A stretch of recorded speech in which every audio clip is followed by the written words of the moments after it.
Levee certification. It is a difficult problem. We have been in meetings together on this issue. And it's across the country, almost every river drainage. The Army Corps, they annually and periodically inspect levees that it constructed. However, the standards for the certification studies are incompatible with FEMA. FEMA and the Army Corps are not, and I'm not being critical, but it's a fact, not on the same page when it comes to these certification standards. Has there been any discussion with the Army Corps about convening together to develop a common set of standards that would allow that the data collected by the Army Corps would satisfy your certification requirements in FEMA? Senator Tester, we are working with the Corps. I think the answer to that in the short term is yes, we are working towards that, but I think there's another piece of this.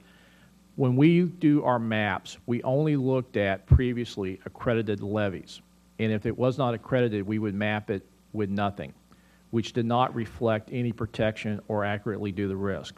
We're currently working on and are submitting for review an ability to actually map the existing structure as is, so that where we have structures that may not be accredited but are there, we will no longer take the position that we're going to zero them out and map without the structures.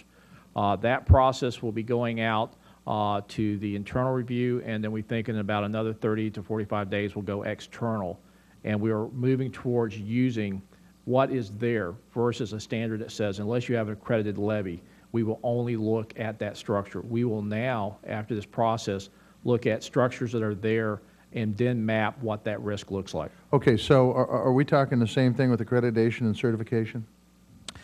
Yes, sir. Okay. Again, that's good enough. So what about the certified, the levees that had been previously certified? And by the way, I appreciate that answer and I appreciate the work. What about the levees that have been certified before? What's the situation with those? Because in my particular situation, some of them fall under your first answer.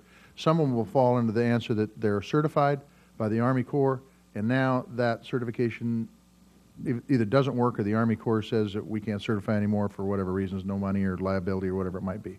So can you tell me what about the levees that have been certified previously by the Army Corps? The previous certification is one part, is are they currently certified? And as the Corps looked at what happened to failures, and we continue to see failures in levees this year, as they revise those standards, that's what an accredited levee becomes. What we recognize is many levees don't meet that. It may be because they don't have enough freeboard or other design issues, but they offer protection.